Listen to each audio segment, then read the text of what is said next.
Hey, what's going on, guys? Mush back at it with another video. Want to talk a little bit about Cyberpunk 2069, a game that I talked about a little while ago. It was memeing on Cyberpunk 2077. Anyone thinking otherwise was foolish. And yeah, it looks like the developers of that game were violating Steam's policy on reviews, and the game has since been pulled, so that's a little bit unfortunate. Want to take a look at that. Also, Crusader Kings 2 has got a brand new Humble Bundle available right now, and it is really good. I'm not a fan of strategy games, so it's not really up my alley, but I wanted to give you guys a heads up on it since it is, from a value standpoint, very good. And lastly, I did want to highlight a free game that's available through Indie right now, Adventures of Shuggy. Typically goes for $5 on Steam, very positive reception, so I wanted to give that a mention. Looks like a pretty quirky puzzle platformer, so we'll talk that at the end of this video. But first up, Cyberpunk 2069, a game that was clearly memeing on Cyberpunk 2077. I believe originally it had a different name, and it was obviously a gimmick release that had short-lived popularity because it's memeing on one of the most popular upcoming games. Everybody's looking forward to Cyberpunk 2077, and it could very well be the biggest game of 2020. That's not what I'm here to talk about. Cyberpunk 2069 was released on July 19th by Cyberpath, the studio, or I don't even know if it's fair to call them a studio. I think we should use the word studio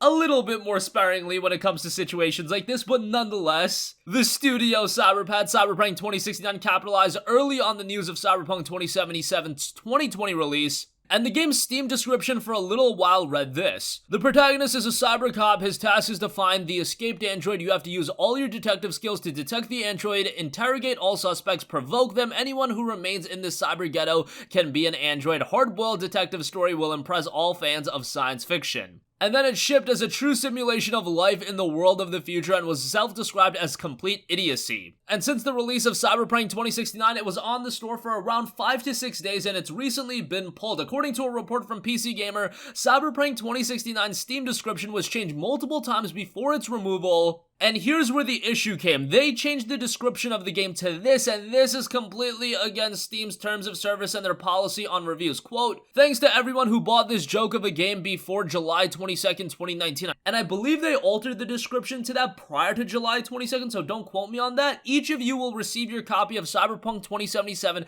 as a Christmas present. The funniest review will win a collector's edition. Now, obviously, you see the inherent problem with that. Essentially, what you're doing in that case is manipulating Steam user reviews, and the funniest review, yes, it notes funniest review, but usually those funniest reviews are positive reviews. So right there, you're manipulating the review score to cater more towards positive reviews, and obviously that is completely against Steam's terms of service. And Valve, of course, is completely aware of inorganic reviews. They've even set up a system where if a game is getting review bombed, like for example, Borderlands 2 getting review bombed after the announcement of Epic Game Store buying exclusivity to Borderlands 3, they will showcase those as inorganic reviews. Obviously, there are settings in your Steam settings and whatever the case may be, and you can see all reviews, but this is an issue they do take somewhat seriously. And also, consider the fact that the game itself was being sold at $9.99, so the likelihood of all buyers receiving a copy of Cyberpunk 2077, which, yeah, it goes for $59.99, 6 times the cost of Cyberpunk, that just seems a little bit too far-fetched. And even with the best review or the funniest review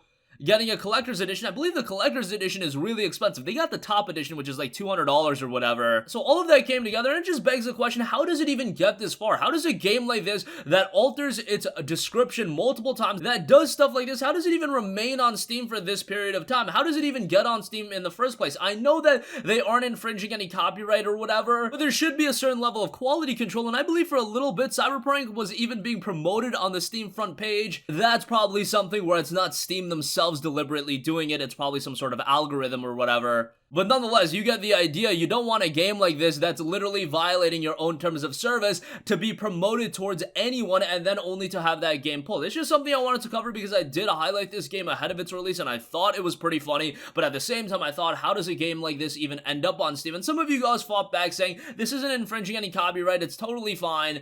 But now you see the whole story play out, and it is kind of lame what happened. Again, promoting that people that bought the game were going to get a free copy of Cyberpunk 2077 when that probably wasn't going to happen. Trying to manipulate Steam user reviews. All of that is just not okay, and if you do go on the Steam community section of Cyberpunk 2069, people are still posting, we're getting Cyberpunk 2077 right. As in, there are some people that are still expecting to get Cyberpunk 2077. Somebody noted, bought the game on July 21st, 2019, and people are asking, is it true? Is it fake? I don't think people are gonna get their copies of Cyberpunk 2077. That's just my 2 cents, but nonetheless, wanted to give you guys an update on that. Let me know if any of you guys actually checked it out, if you actually bought it. Were you duped into thinking that you were gonna get Cyberpunk 2077? That's just such a poor way to word it. Were you manipulated into buying the game thinking you were gonna get a free copy of Cyberpunk 2077? Let me know your thoughts in the comments section down below. Also, I do want to cover 2 things really quickly. There is a Crusader Kings 2 Humble Bundle right now. Now, the base Crusader Kings 2 game is usually relatively cheap. I believe they've even offered it free before. However, the good thing about this is you can get a ton of DLC, and there's a lot of DLC available for Crusader Kings 2.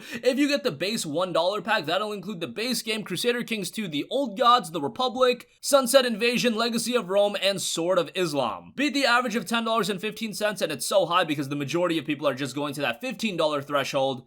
And we'll look at that in a little bit, but beating the average of 10-15 gets you Horse Lords, Way of Life, Charlemagne, Rajas of India, and then you will also get Sons of Abraham. And then finally, pay $15 or more and you'll get Holy Fury, The Reaper's Due, Jade Dragon, Monks and Mystics, and then Conclave. From a value standpoint, this is actually pretty ridiculous because if you get Crusader Kings 2 and all of this DLC, that is gonna run you a pretty penny, but now to get all of it for $15, that is quite good. Again, I'm not big into strategy games, but if you're a fan of strategy games or you've played Crusader Kings 2, maybe you have the base game from when it was a freebie or when it was relatively cheap and you want to pick up all of the DLC but you haven't because it was pretty expensive, this would be a great way to do so. I'll leave a link in the description box below, and of course I do get a little bit of a kickback since I am a humble partner. Definitely appreciate that, but from a value standpoint it's great, so do check that out. And lastly, I do want to give you guys a heads up that Indie Gala has got Adventures of Shuggy as a DRM free download right now. You can download it straight to your PC and you can play it. It's a game that's available on Steam for $4.99. It's an indie title. Just wanted to mention it real quick since some of you guys do appreciate me covering the Indie Gala titles as well. They're quirky, smaller titles, and they're not big budget titles like you would see as freebies on the Epic Game Store. Epic Game Store is giving away some great games in Moonlighter and This War of Mine. You're not getting that quality level of game from Indie Gala, but you are getting some quirky little games, and again, it being DRM free is probably gonna be up a lot of your guys' alley, so I'll leave a link to that in the description box as well. It notes it has cooperative play 36 twisted 2-player levels in the offline co-op mode with puzzles that can only be completed through cunning and teamwork. Non-linear map screen, boss encounters, time travel, rotation, seeing double, teleportation, and tied up in knots where you can grab the magic robe and swing your way to victory. Again, $4.99, very positive reception on Steam, but you can get it right now for free. And that's going to conclude this video. Again, an interesting turn of events with Cyberpunk 2069, a little bit unfortunate. Wish Steam had some better quality control and wish they could get situations like this remedied a little bit quicker, but nonetheless, I guess it is what it is. Do check out the Humble Crusader Kings 2 bundle, a lot of good stuff as a part of that, the base game along with a ton of DLC, and comparatively speaking to what you would be paying on Steam, you're getting a really good value from that standpoint. And again, Adventures of Shuggy available free right now over on Indie Gala. That's gonna conclude this video. If you guys have a request for a future video, you can leave that in the comment section down below, and I will catch you guys in the next one. Peace out. Hey, what's going on, guys? Mush here again. Hope you enjoyed the video. As you guys might know, YouTube's notification system is sometimes a little bit wonky, even if you're subscribed to the channel. Maybe you're not abundantly aware that I uploaded a video. To remedy that situation, make sure you hit the bell notification button. This way, whenever I upload a new video, and I try to upload as consistently as possible, you will be notified directly of the upload, and you can watch it as soon as it goes live. I would really appreciate if you guys hit that button so you can stay up to date with all of the content I'm posting. But as always, guys, thanks for watching, and I'll catch you guys in the next one. Peace out.